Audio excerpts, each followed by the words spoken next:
Record. Welcome to my presentation of my analytical report. Thank you for coming. I want to start out with a little bit of an introduction.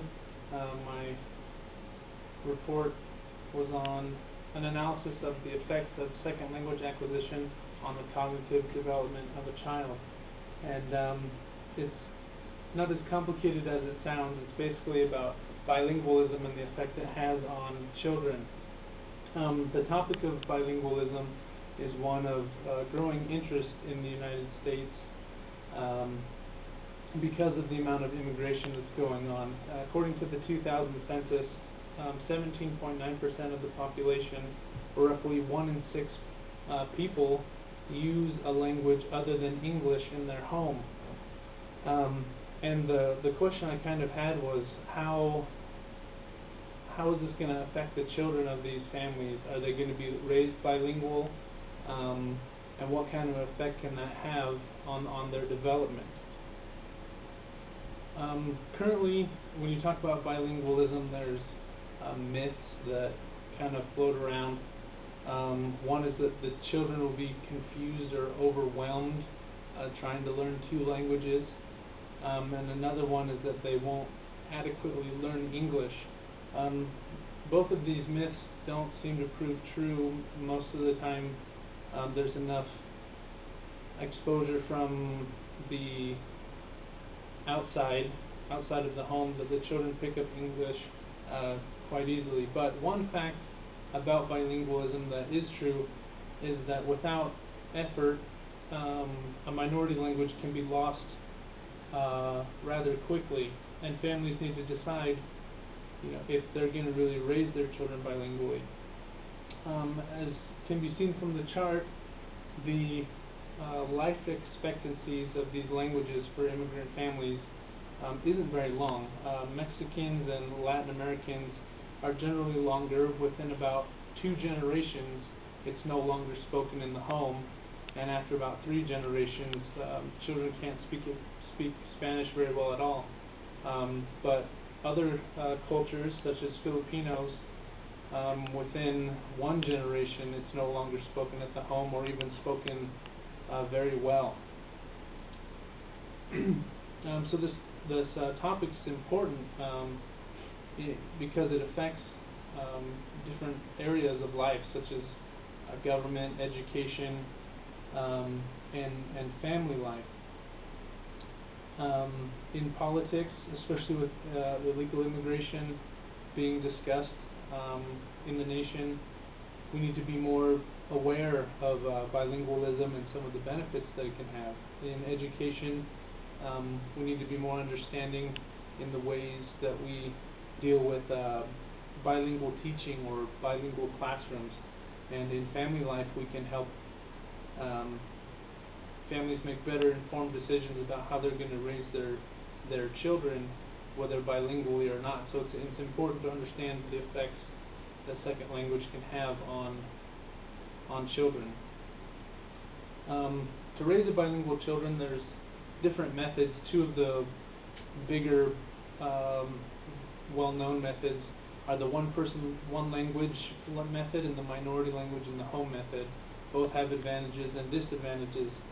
For the one person, one language method, the children learn 2 languages simultaneously.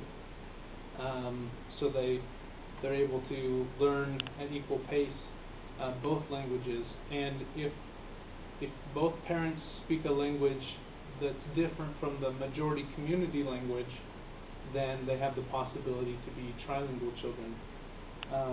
But a disadvantage is that if there's one parent spending more time with the child, it could possibly be unbalanced, and one language will become more dominant than the other. The minority language at home method is good because it creates a strong foundation in a minority language. And with that strong language foundation, they can then add on the community language fairly easily. And it also creates a stronger family bond because you have that family language. But the disadvantage is not necessarily with the method, but that there's pressure on the outside because the community will sometimes pressure the parents into thinking that, the child's going to fall behind because they don't know the community language that well. And so sometimes the parents will stop using the language, so that's a disadvantage there. But we really need to understand the effects that the bilingualism has on the cognitive development in order to make good decisions. In the studies that I've read through, most of them were comparing bilinguals to monolinguals, and the level of bilingualism was also factored in.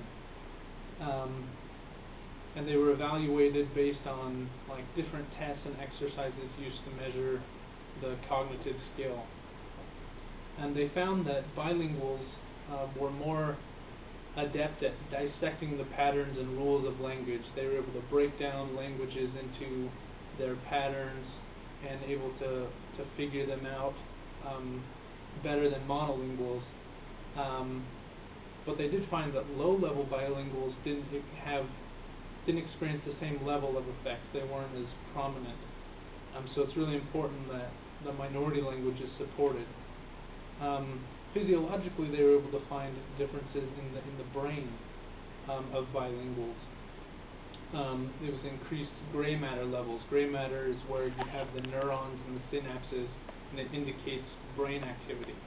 In this picture, highlighted in yellow, is the areas of the brain that are affected by language.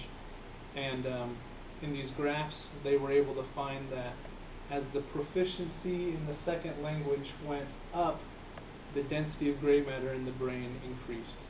And as the younger a person was when they acquired a second language, that also increased density.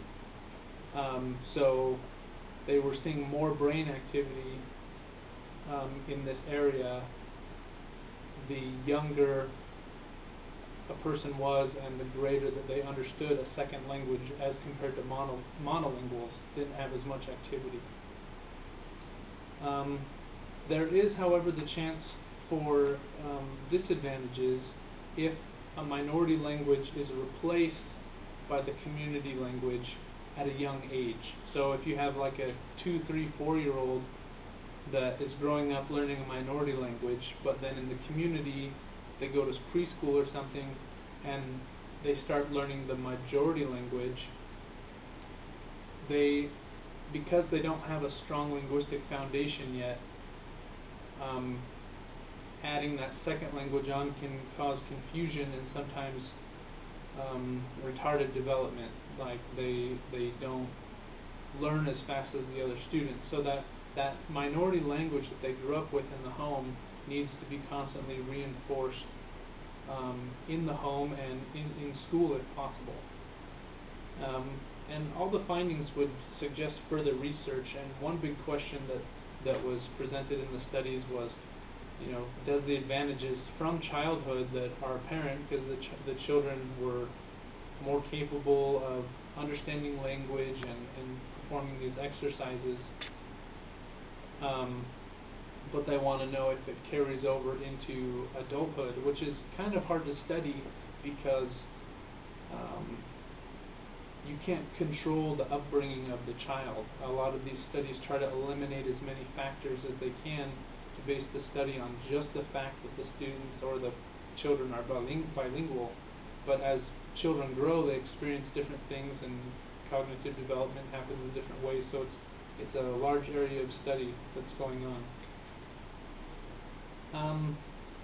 Based on the studies, it was recommended that families should be studying out this subject to make informed decisions about how they want to raise their children.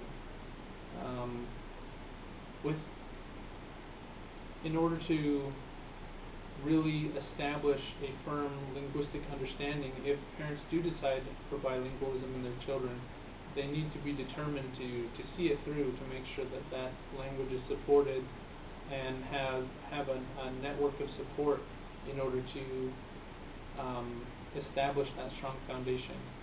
And where possible, communities should become involved in the preservation and development of that minority language, including English. It should be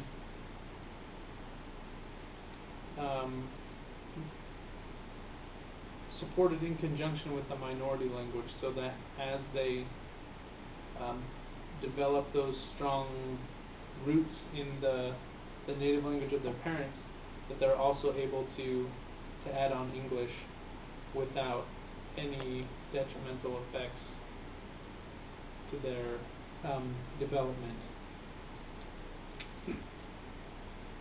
So it's a very interesting subject, and the effects were found to be quite substantial, that these children were able to process language. They were able to perform these exercises of switching out different types of words and still understanding the meaning, and the developmental processes that the children went through because of the bilingualism were greatly enhanced when compared to monolinguals. So I really appreciate you listening to my presentation, and thank you so much.